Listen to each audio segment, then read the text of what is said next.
E aí, pessoal, voltamos aí para a última aula de dependência, então, né? A dependência aí está falando sobre as questões envolvendo os movimentos. E nessa última aula vamos falar do segundo capítulo da parte de dinâmica, que são as forças naturais, né? Nós entramos aí na questão da força resultante das leis de Newton. Vamos lá, então. Para ir para as forças naturais, nós temos aquelas forças que estão atuando direto na natureza. Vamos começar logo com a força da gravidade, tá bom? A força da gravidade é representada por uma força chamada força-peso. A força-peso é a resultante da ação gravitacional da Terra sobre os corpos ao seu redor. E ela faz o quê? Atrai para o centro da Terra. Localmente falando, ela então puxa para baixo, ok? Globalmente falando, ela atrai para o centro da Terra. Como é uma força gravitacional, nós podemos inclusive calcular o valor dela, porque em média ela tem o mesmo valor em qualquer ponto da superfície da Terra. E que valor é esse? Vamos aplicar a segunda lei de Newton a ela, a força resultante. Então nós falamos que a força-peso é a resultante da gravidade sobre os corpos. E como sendo resultante, ela é igual a massa vezes aceleração, pela segunda lei. Então aqui, ó, o valor da força-peso, que é a resultante da gravidade, né, é similar à equação da segunda lei de Newton, que está aqui, ó, força igual a massa vezes aceleração. Só que ao invés de uma aceleração qualquer, ela vai ter a aceleração da gravidade. Por isso a fórmula dela é igual a m vezes g, tá? Peso, que é a força-peso, é igual a massa vezes a gravidade. Sempre na vertical para baixo, tá? Tá aqui, ó. P é o valor da força-peso, ok? M é o valor da massa do corpo em quilogramas. E G é a aceleração da gravidade. Tem um valor específico, 9,81 metros por segundo ao quadrado. Normalmente nós arredondamos o valor de G para 10 metros por segundo ao quadrado. Ok? Então aí o valor da força-peso é igual a massa vezes a gravidade. É a primeira força natural que aparece, a resultante da gravidade. Ok? Vamos à segunda força então. Espera aí. Ok? E como eu falei antes, essa força é vertical e para baixo. Então, não importa a direção do corpo. Não importa. A força-peso sempre é na direção vertical para baixo. Ó, independente do corpo estar em queda livre, numa superfície plana, inclinado para lá, inclinado para cá, o peso é sempre representado por uma setinha, que é o vetor, para baixo, na vertical. Tá bom? Sempre a força vertical para baixo. E sempre com aquele valor. Qual valor? Esse valor ali. Ok? Muito bem. Então dá para calcular e para representar. É a força mais simples que tem para ser calculada e também para se representar. Na vertical para baixo, m vezes g. Praticamente massa vezes 10, porque g vale aproximadamente 10 metros por segundo ao quadrado. Ok? Vamos para a força número 2 então? A força número 2 é a força de reação normal. Tá? É uma força de reação à superfície qualquer que ela exerce sobre corpos que estejam totalmente ou parcialmente apoiados sobre ela. Ou seja, essa força tem uma direção normal. Por quê? Porque como o cara está apoiado, ela empurra o objeto para cima. Ou seja, a linha da superfície é assim e a linha da força é assim. Entre essas duas linhas existe um ângulo de 90 graus. E o nome normal vem disso. Ela está sempre formando um ângulo de 90 graus em relação à superfície de apoio. Ok? Então, por isso, é uma força exercida pelos corpos em sua superfície em 90 graus com a superfície. Por isso o nome normal. Porque normal também é um sinônimo para perpendicular, transversal e ortogonal, que são outros nomes que também pressupõem ângulo de 90 graus. Ok? Muito bem. É uma força exercida pelo solo sobre os corpos que estão apoiados sobre ele, por exemplo. Então eu agora estou aqui apoiado no piso. A força que o piso faz para me apoiar e não me deixar cair é a reação normal. Tá bom? Então aqui, ó, a reação normal depende da inclinação da força. Ó, não falei? O peso está sempre para baixo, mas a inclinação da força normal acompanha a inclinação da superfície. Ok, pessoal? Repare nesse caso aqui, a normal está para baixo. Por quê? Porque o objeto está no teto sendo empurrado para cima. Aí a normal é o teto empurrando ele para baixo para não penetrar. E nesse caso aqui na parede, é um objeto colocado na parede, né? Você empurra para dentro, ele faz uma força para fora, que é a normal. Ok? E na inclinada é mole, né? O cara está inclinado aqui, ó, a normal é nessa direção, tá? Ok? Então força normal acompanha a inclinação da superfície, coisa que a força peso não faz. Ok? Então aqui tem alguns casos, né? Como eu falei ali naqueles casinhos, tá? Inclusive o valor da força normal pode ser tirado aí, porque a normal não tem um cálculo não. Mas em alguns casos é muito fácil de calcular. Como por exemplo, o corpo está numa superfície horizontal. Normal e peso são iguais, cara. Porque o peso é equilibrado para o normal. Então eles têm os mesmos valores. E aí eu posso calcular por massa de gravidade. Se tiver inclinado, massa de gravidade de novo. mas tem que enfiar o cosseno do ângulo ali, porque aí dá um desconto, né? Fazer o quê, né?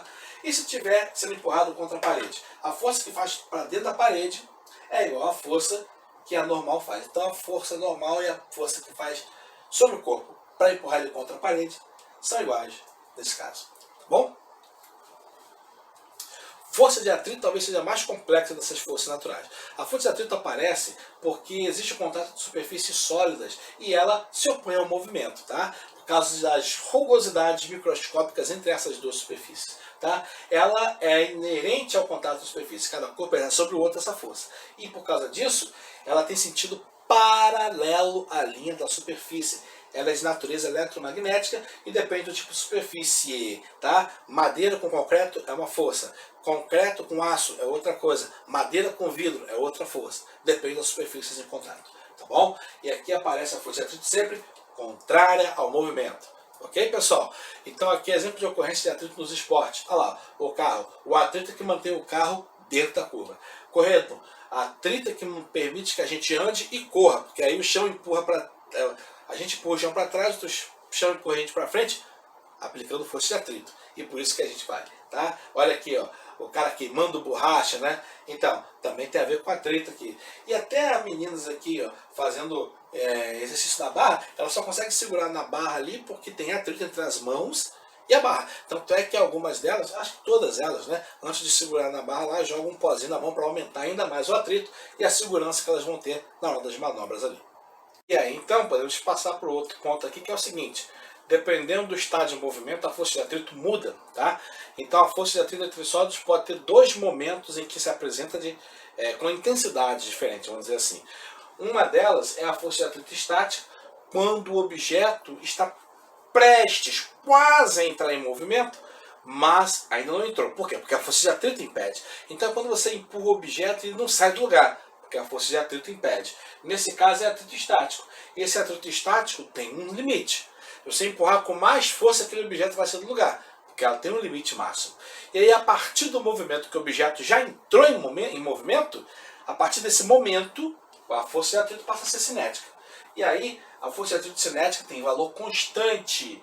E nesse caso aí, você aplica a força que inclusive fica um pouquinho menor, porque a força de atrito cinético é menor do que a força de atrito estático. Então você faz mais força para começar a movimentar o objeto do que para mantê-lo em movimento. O que é uma curiosidade que acontece somente o atrito entre os sólidos. Entre os líquidos e gases, por exemplo, isso não acontece. Okay? Então aqui nós podemos até representar essa passagem aí, vamos dizer assim, formas diferenciadas, né, através desse gráfico aqui, ó, onde eu tenho a força de atrito, que é representada aqui verticalmente, com a força aplicada. Repara que a força de atrito estático sobe, sobe, sobe, sobe, até atingir um valor que é o atrito máximo. E aí? Nesse caso, você fez um pouquinho mais de força, o objeto começou a se mover. E a partir do momento que começa a se mover, olha como é que o atrito cai rapidamente e estabiliza no valor da força de atrito cinético.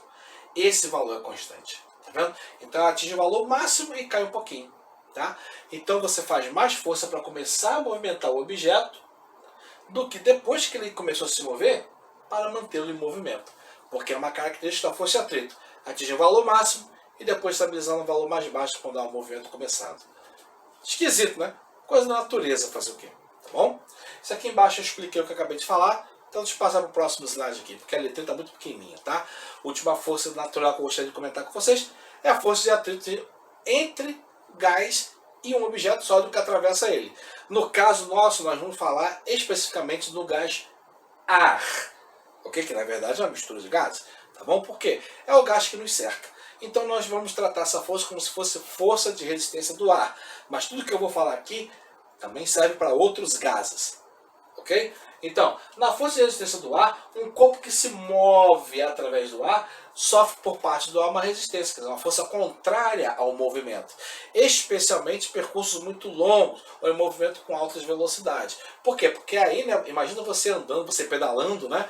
Até mesmo você guiando uma moto, né? Você vai ter uma hora que você vai cansar desse troço, né? Ou que você fica cansado mesmo, ou que, por exemplo, seus olhos ficam marejados por causa da quantidade de ar ali e começa a lacrimejar e tal, né? Ou você sente muito frio. Tudo isso é efeito da resistência do ar, tá bom? Mais especificamente, quando um objeto se move no meio do ar, tem essa força de resistência. E essa força de resistência depende de duas coisas: da velocidade do objeto e da forma do objeto. Não sei se você reparou, mas quando você está dentro de um carro, ou mesmo na moto, né, que tem maiores velocidades, quando você coloca a mão assim, o ar batendo na sua mão faz mais efeito, ou fica, entre aspas, mais forte, do que quando você coloca a mão assim ou assim. Ok? Então a forma da resistência, o valor da força de resistência do ar depende da forma. Um objeto carudo assim, né, tem muita resistência do ar. Um objeto mais fininho assim tem pouca resistência do ar. Então depende da forma da área frontal do objeto que está atravessando o ar. Ok? Muito bem. E essa força, assim como o atrito, né, opõe o movimento e tem a mesma direção, mesma direção do movimento, sentido oposto a ele. Ok? Então está aqui, por exemplo, nesse caso aqui, o objeto, que no caso é um paraquedista, não é um objeto, mas é uma pessoa, né? Está aqui, ó, e aí o paraquedista tem essa força de resistência do ar que mantém o equilíbrio com o seu peso e aí ele vai caindo com velocidade constante por causa desse equilíbrio. Embora sempre exista a resistência do ar, se o corpo muito pequeno ou se mover com velocidade muito baixa, a intensidade da resistência do ar pode ser desprezada. É o caso da gota de água caindo em pequena distância. Quando ela cai lá de 11, 10, 8 km de altura, vai chegar uma hora que ela vai pegar uma velocidade, que aí a força de resistência do ar vai ser relevante, tá bom? Mas normalmente, para pequenas velocidades, a força de resistência do ar pode ser desprezada, ok? E aí, quando não tem esse caso, quando eu tenho o caso em que as velocidades são altas, mas não são tão altas assim, eu posso calcular o valor da resistência do ar através dessa forma. Não vamos calcular não, estou só comentando, tá bom? Se a velocidade for muito, muito alta, aí a fórmula pode até ser mudada, tá bom?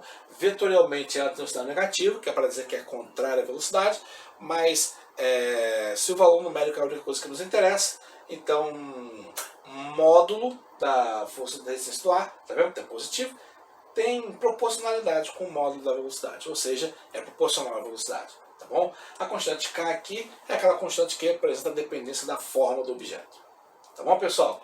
Ok. Essa foi a última matéria da dependência. Fechamos aqui.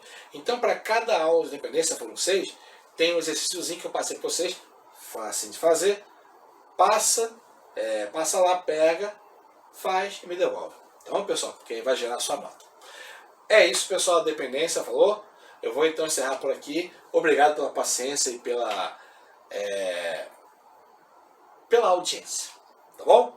Um abraço a todos, pessoal. Valeu!